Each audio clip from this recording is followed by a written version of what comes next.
Welcome to JS on Politics, our weekly look at politics in Wisconsin and what's happening in Madison or what's not happening in Madison this week. I'm your host, Greg Borowski, and let's give you a quick rundown of what's on our show. We're going to look at the continued holdup in Madison on the state budget and what state senators want in order to stop holding it up. We'll try to answer the question, will it hold up Scott Walker's presidential announcement? We'll take a look at Russ Feingold and where his progressive PAC money went. Then we'll look at a new PolitiFact piece examining Governor Walker's cheaper to keep them argument for new Bucks Arena. We'll also take a look at some recent budget items on the Truth-O-Meter. And of course, we'll take some reader questions all in the next 30 minutes or so. Our favorite segment, reader questions. Reader questions. We love the questions. We're going to have to hang on till we get to those. But we're going to start with Jason Stein in Madison, one of our Madison Bureau reporters. So last week I did this, I'll do it again. The state budget expires now in 12 days, 11 hours, and about 59 minutes. There's still no deal. Has there been any progress in the last week, or are we still just kind of jammed up where we were? I think the bottom line is there's no deal.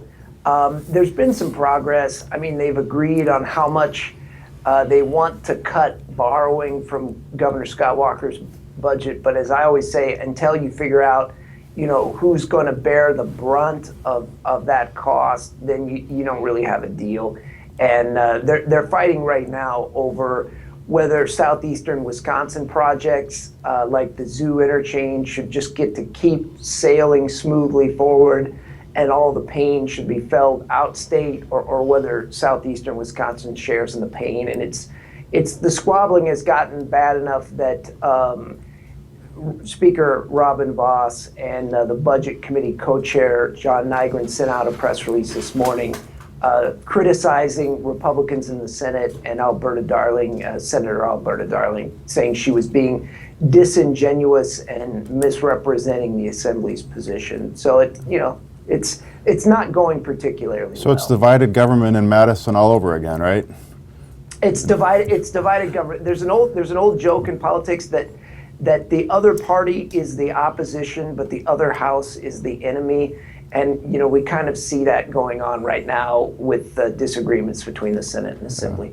Yeah, but there's also a lot, bringing in Dan Bice, for the problems in the Senate. We don't have a very thin margin of error for the budget to pass, and a lot of people saying what they want or don't want in that budget to get it through. Two things. One, missing that deadline is not a huge deal. The budget will just keep on going. It used to be a routine thing that every 2 years, we would miss the budget. It sounds better if we have a little tote board. It does. Countdown clock, doesn't it? Yeah, but it's not like Washington where everything shuts down. So that's an important thing. But you're right. The Republicans have no one to blame. They can't turn to the other party because they own everything. It's sort of like Colin Powell's old rule, if you break it, you own it. Here it is, if you win it, you own it. And they own everything. So they basically ended up pointing fingers at each other and trying to blame one another for the problems there. Yeah, so Jason, who do you think, in your mind, is the key person or persons or the committee? What's it going to take to bring this all together? Is it the leadership? Is it a key senator who's holding out? Who holds the cards at this point? Well, the person that always wields the most power is the governor, and particularly when his party controls the legislature. Right now, though, Governor Walker has been pretty content to just sit back and let Republicans in the legislature sort out their differences. But, given the fact that they are not sorting them out, and we're getting closer and closer to the date that he wants to announce his run for president, it'll be interesting to see if he feels like he needs to come in and really push this thing over the finish line. It's important to identify what the interests are that are involved here. The governor proposed a budget that was directly targeted to a national audience. Then you have the legislative leaders who are trying to put together a budget for the state. And then you have the local legislators who are focused on getting reelected. And finally, you have the special interests who want whatever they can get out of there.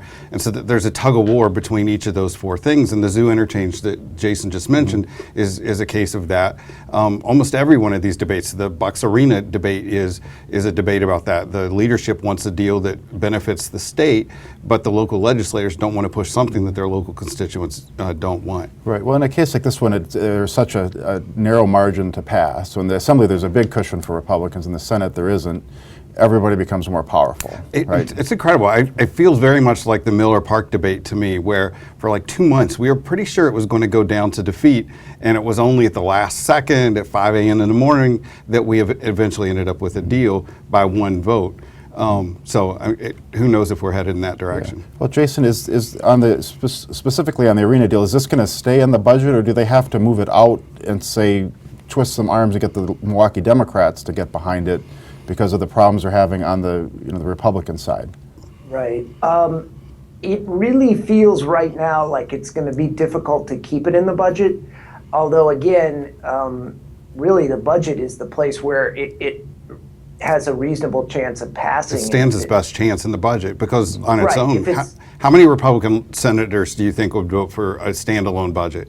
Or standalone arena. I mean, a standalone region. I think very few. I mean, I think you're talking about a half dozen. Democrats, but are they going to get enough Democrats get on to get for all the Republicans who want to get off? I really wonder about that. I think a lot of people that are trying to get it pulled from the budget, they just don't want to see it done. And right now, the Democrats just can sit back and watch what's going on. They don't have to step forward and say, we think this is a great deal. Okay. Right. Well, and in fairness, too, you hear some Republicans saying, well, the Democrats should have to vote for this. But most of those people don't actually want the agreement to pass. If you talk to the Democrats and say, has anyone reached out to you to get you ready to vote? Yes, no one has.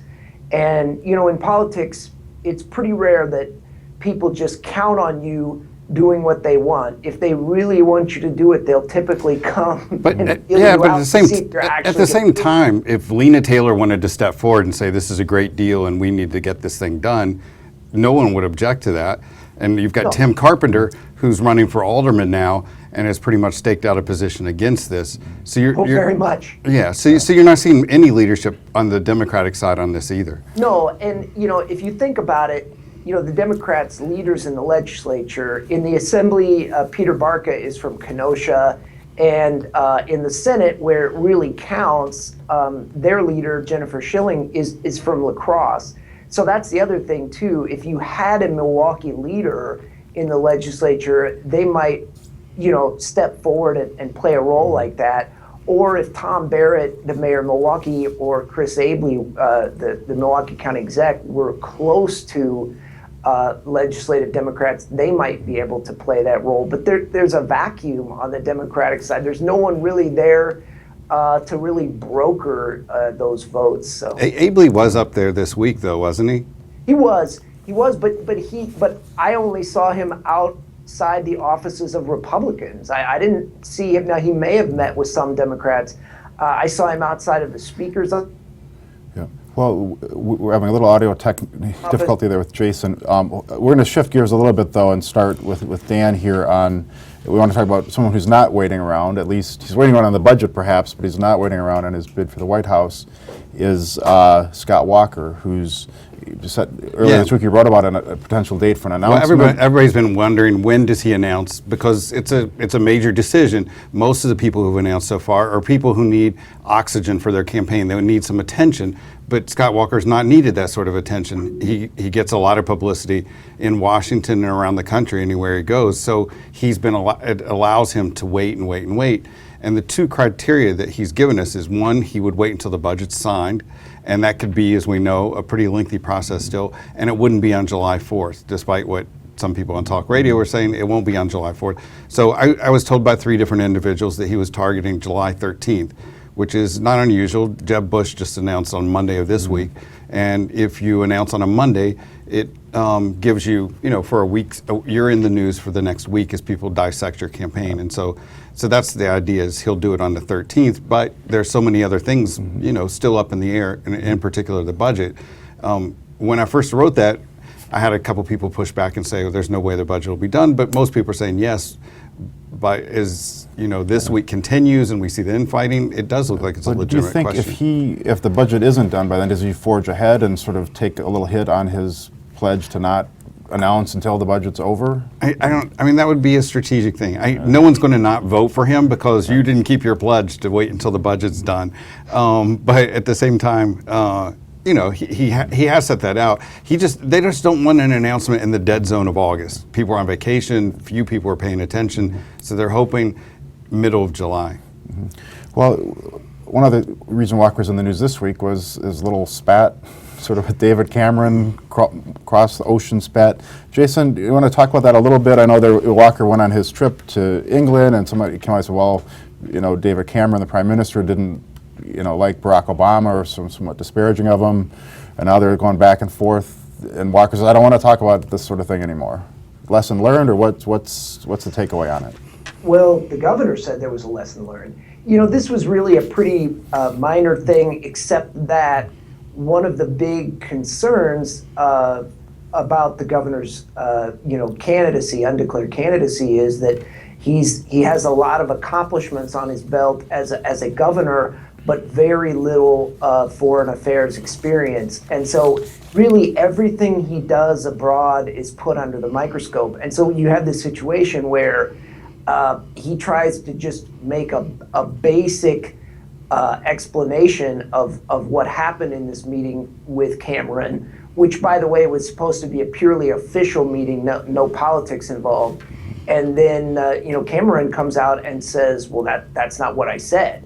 We don't know who's right, but we do know that's not what a situation where Walker wanted himself You get the to be. feeling, I mean, you said it's not a big deal. He's had several of these things come up where he talks about what he heard in a particular meeting or whatever. And I always get the feeling that it's like the kid in the family who gets to sit at the adult table and they can't believe he's there. And so he tells everybody what he heard while he was at the table, and he might have gotten some of the details not quite right.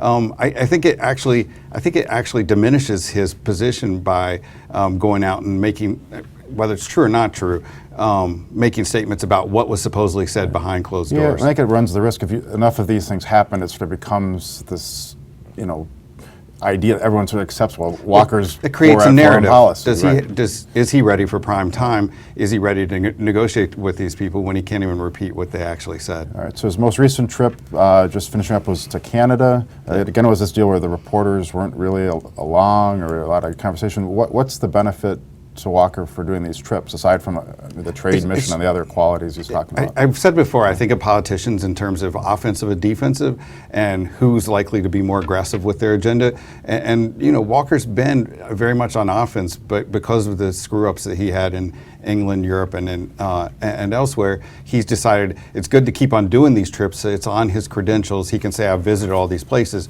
but he doesn't have the problem of making mistakes when asking questions from the national press or international press. All right. Well, speaking of mistakes or potential mistakes and stumblings, my favorite part of this is why you're here, politics, right? Yes. So you had a column earlier this week on Russ Feingold, who's trying to regain his Senate seat, and over the last 5 years or so, he's raised a lot of money, spent a lot of money, but where did it go? So what happened is, in 2010, he's defeated by Ron Johnson. And in 2011, he leaves office. And shortly after he leaves office, he creates two funds, one called Progressive United, Inc. and Progressives United, PAC. And the PAC does political activities. The Progressives United, Inc. is supposed to do some political activity up to 50%. But what I looked at is what he's done with the money over this last 4 years. And he's raised, with those two funds, $10 million. And Progressives United, PAC, he's raised $7 million. And it's funny, the stated purpose was to directly and indirectly help progressive candidates, liberal candidates, but only 5% of the money he had raised actually went to that, $350,000 went to that. Instead, the money went to administration, fundraising. 50% of it went to fundraising, and salaries for former staffers. The PAC had Feingold got paid for it. His chief of staff got paid out of it, and 8 other former Senate and campaign staffers were paid out of that fund. So it gives this impression that it was basically a landing pad for them in between 2 campaigns. Yeah, I mean, the finances, it's be one of those red flags you see about nonprofits all the time. If they spend 90% of their money fundraising and how much actually goes to the cause. And Progressive United Inc. is a nonprofit. It's a 501c4. They raised $2.9 million, and 90%, nearly 9% of that went to 2 things: salaries and fundraising. And again, it's interesting. Their only response so far has been to say, you need to look at how much money we raised indirectly, which again, it was not a great amount. It's 1.6 million. So total, all of the money raised out of that 10 million that they've raised so far, only about 2 million ends up going to candidates. Yeah, so it's sort of this dynamic of we'll take your money to help tell you where else to send your money. Right? Exactly. So, that's the way it is. They are actively fundraising, and it allows them to have a full staff of 10 people, and they then endorse candidates, and they say, well, we endorse the candidates, and then we told people who to vote for. Right. So what's the potential blowback here for Russ Feingold? I mean, his persona and his history has been, I'm a clean government kind of guy, straight If you're arrow. in politics, you know McCain Feingold, and the Feingold is Russ Feingold, and he's made it his job to try to clean up messy politics and to get dark money out of the system. Well, this is a case where he operated a super PAC, and most of the money ended up going to him, his staff, and to a number of vendors and clients. And so the potential is it creates the image that he's a hypocrite, that he's saying one thing, but then you look at his fund as doing another. But what's been equally interesting to me has been the response, or the lack of a response, by the Feingold camp.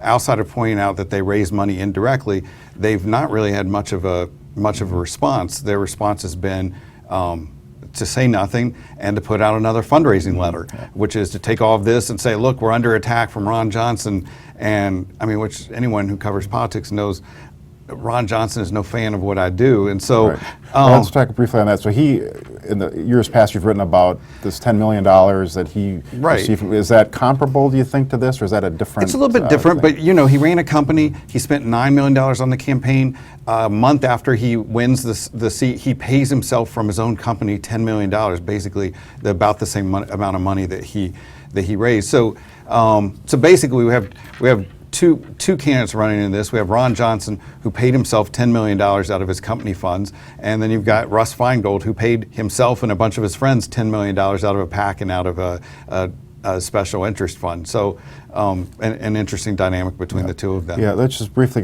throw in one question from a reader. There's sort of 3 questions. They seem to be the same. They may even be the same person. So this might be the Stevie, Pat, Dave question, which gets at sort of this one. Russ Feingold had an ad where he opened his closet and said, look, no skeletons. This is back way when he was first running. Right. Are we finding out there are skeletons now with this group, and is there more to come out of this? Does this story have legs in that way? I don't think, there's more stuff that I'm looking at, and I know other people are looking at. So, which is why it interested me, because the response has been almost nothing, which makes me wonder if it's a case of that he's rusty, or if is this a case of arrogance where he doesn't think this is going to touch him or affect him. And so much has been directed into making sure he is the candidate. The field has been cleared doing that. Democrats don't usually do that. They're not that organized. But it worked for them with Tammy Baldwin to clear the field. She ends up winning. She's a U.S. Senator. They've done the same thing now. And he is the guy for good or for bad. I'm just surprised that they haven't responded more strongly. All right, well, thanks to Dan. We're going to turn now to the arena and the cheaper to keep them slogan that Governor Walker rolled out in announcing the latest spending plan. So we're going to start with the video of that announcement, and then we'll have some more discussion on that point.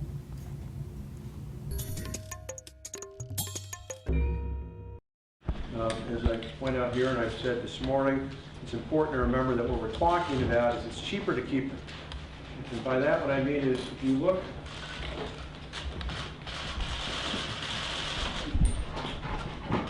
here on this chart, the price of saying no is at least $419 million. So if the state does nothing in regards to an arena in the city of Milwaukee, the price of no has a cost. And we believe it's at least $419 million. That's if you add together The cost that we currently have, or the impact today of revenues collected on income by NBA players we currently have, which is roughly $130 million. If you look at over the next 20 years, the impact of revenues we believe that will be collected as contracts go up, and those are very fiscally conservative estimates we've looked at in the past. We talked about our original plan, the projection of how many more revenues would come in over the next 20 years. And then you add to that the impact of the cost to the state, because of course, as part of the original Bradley Center, there are conditions that would have that facility revert onto the cost of the state. Just adding that cost just alone over the next 10 years.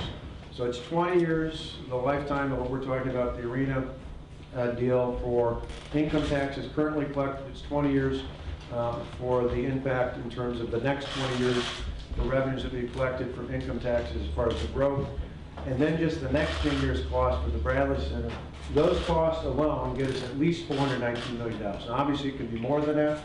If you project it out a full 20 years for the cost of the BMO Harris Bradley Center, it becomes far greater than that, probably exceeding nearly $500 million. But just in those very conservative estimates, it's $419 million at the cost of doing nothing. Not a very good alternative. Versus right now, what we're talking about with the new arena plan, just for the state alone, the impact would be capped out at $80 million. All right, so that was Scott Walker doing his best Ross Perot imitation with the charts and the numbers and trying to break down this cheaper to keep them argument. Tom Kertcher, one of our PolitiFact reporters, had a piece today that did the same thing, maybe with a little more scrutiny than the governor offered. So let's kind of walk through some of these numbers. So the first thing we all know is that it's a $500 million deal, right? $250 million from taxpayers, $250 million from the owners. Now then you've got the two sides. Governor Walker wants to sort of match them up and say one is greater than the other. So the cost if the Bucks stay, and the figure we've talked about is $400 million, but that's not the figure the governor used in his speech. How's he presenting it to voters? Right. The basic equation is half and half. The public will pay half, and the Bucks will pay half. But the public's half of $250 million includes $80 million from the state, as the governor indicated. But that 250 is really just a nominal number. There's no selling involved. So based on estimates that we've been told, that 250 could actually become over 20 years more like 400 million. All right, and in the presentation that the governor talked about 80 million, which is the state share, so he's sort of kind of got a low ball figure to start from when he's calculating this scale. Right, 80 from the state, but that doesn't take into account the local taxpayer contribution, again totaling 250 million plus whatever interest. Okay, we'll say, this is the easy part to understand, so we'll say it's $400 million, which is what people are telling us is when the bonding and interest comes in. That's the one side. So the other side of the equation is the cost if the Bucks leave, and that is what the governor's pegging at $419 million. I want to run through these pieces and then we'll talk about them a little more. So $130 million of that comes from the current income taxes paid by Bucks employees and the NBA players. So that when a team plays in town, they pay a share of their income tax to the state. $169 million comes from the growth in the income taxes. So over the next period of years, it's expected to increase NBA salaries and so forth. And then $120 million comes from the Bradley Center costs. So let's start with the Bradley Center costs. What does that $120 million involve? And yeah, the $120 million is a little more difficult, I think, to nail down. The loss in state income taxes from NBA players, people can understand. If we don't have an NBA arena, NBA players don't pay income taxes. The $120 million that the governor is including is money that the Bradley Center has in expenses and in debts. And the $120 million, he has said there exists on the books, so to speak, has not been independently verified. So for him to include that and say, gee, that would be a cost to taxpayers, we don't know independently if that $120 million is solid. Secondly, we don't know that taxpayers from the state would necessarily be held responsible for that. His argument is, look, if the Bucks leave, the Bradley Center's in financial trouble, the state would have to step in and pick up this $120 million. Well, it is, that's though, indisputed. for readers, I mean viewers, though, they don't, the state does have a specific role, right? This is the Bradley Center, when it was created, as a gift from the Jane Pettit. It's an instrumentality of the state. There is a role. It's not like the state is just sweeping in and Right. being assigned the potential Right. debt and costs, right? That's true. I mean, certainly it's not as though the state would have to rescue it sort of out of the goodness of its heart. It does have an ownership interest in the Bradley Center, and potentially could be tapped to pick up any expenses or debt that the Bradley Right. Center has, but that's not as firm, let's say, as the governor makes it seem. Right, okay. So let's roll back to that question of the income taxes. And you and I pay income taxes. We're not LeBron James, so when he comes to town, he pays a little bit more, and that's why the state's interested in that, and that's kind of the heart of the argument. So there's some we think is a pretty solid number that here's what they have paid, and that number's been consistent and going up. That's the 130, correct? Right. So what about the growth? How certain is that, or what are the red flags that people should be watching on that point?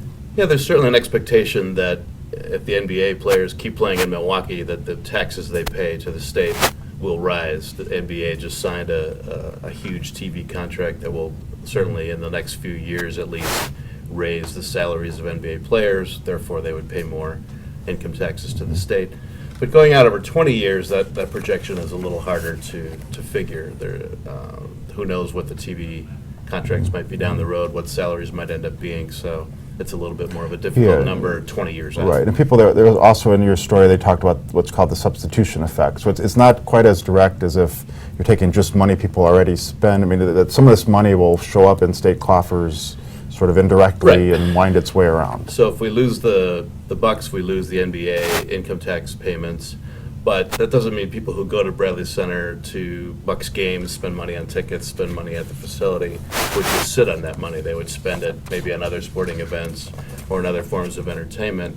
And that in turn generates taxes of its own. If a business is suddenly making more money, able to pay their employees more money, that generates taxes. So to some extent, we lose the income tax payments from the NBA players, but at least some of that would be made up through other taxes. All right, and we should note we didn't put this one to the Truth-O-Meter in part because there isn't even a drafted bill yet to look at, and none of these numbers have been vetted by the Fiscal Bureau or others to really tell how certain they are. So we just tried to provide good and background information for people in that story. Right. Some things we did put to the Truth-O-Meter, and that's where we'll bring in Jim Nelson, one of our other PolitiFact reporters. And we're going to go through some recent fact checks we did all in the state budget.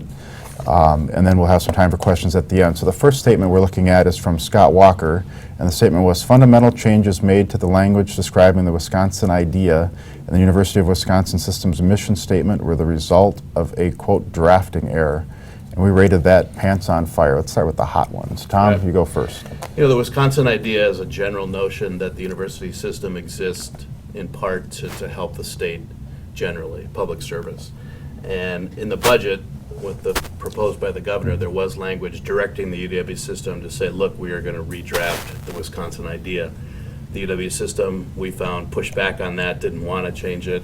There was some back and forth in emails between Walker's administration and the UW, So clearly, the governor's administration initiated the proposed change to the Wisconsin idea and kind of fought back and forth with the UW over whether to change it. All right. The next statement is from Peter Barca, who said the average faculty member at UW-Madison brings in close to $250,000 a year in grant money, and our rating on that was mostly true. Jim, give us a sense of that one. Well, the UW statistics showed, the UW itself said that each faculty member on average brings in $242,000 to support research. And so Barco is right on the dollar figure, but it's on average. What he didn't say is of 2,173 faculty members, 59% of them have research grants. The rest don't. Right, so this one, the statement was in the context of you can't cut faculty because we're bringing in all this money, but there are many faculty who about don't have that 40% same don't thing. bring in any money. All right, so this one is from UW Chancellor Rebecca Blank, who said UW-Madison, quote, spent down reserves, end quote, as it was told to do 2 years ago, and facing new state budget cuts has no more reserves to spend down. We rated that half true. Tom? Yeah, people might remember a couple years ago it was disclosed that the UW system and its campuses had amassed some pretty significant reserves. That was a surprise to a lot of lawmakers. So there's no doubt there was pressure on the campuses to spend down some of that extra money, and UW-Madison did do that.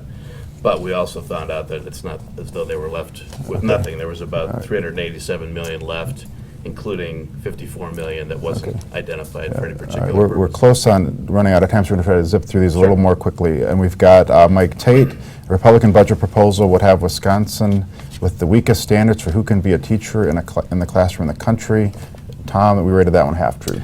2 points on that one. The change would apply only to 6th through 12th grade teachers, so it's not across the board. On the other hand, Wisconsin apparently would become the only state that would not require a bachelor's degree for teachers in certain subjects like foreign languages and health. Okay, and this is from Chris Taylor, a state representative, says Governor Walker's proposed state budget contained 110 pages of errors, an unusually high number, and, quote, millions of dollars worth of mistakes that were corrected with a follow-up document. Briefly, Jim, we rated that mostly true. 2 words, errata report. That's the That's technical term. errata, just for people who are censors who might be listening. Go ahead. That's the technical term for we need to fix some mistakes that we made with drafting a 1,800-page budget. And yes, there were mistakes made, and one of them was a whopper, a $15 million mistake. All right, and we'll take one question from readers that we have in our time that's left on PolitiFact. This question was from James Jones. I don't believe it's the former Packer, but we don't know. It says, I don't understand your scale. A half-truth is a lie, but you guys don't treat it that way. And what does it take to get a pants on fire? So give us the definition, Tom, of half-true. Half-true is a statement that is partially accurate, but leaves out important details or takes things out of context. Pants on fire, as you might guess, is at the bottom of our scale. Not only is the statement not accurate, but it makes a claim that we find to be ridiculous. All right, so thank you for joining us on our show today. We'll be back next week. Hopefully, if my expense request went through, we'll be broadcasting from Summerfest because everybody does that on the opening day. We'll see you next Thursday.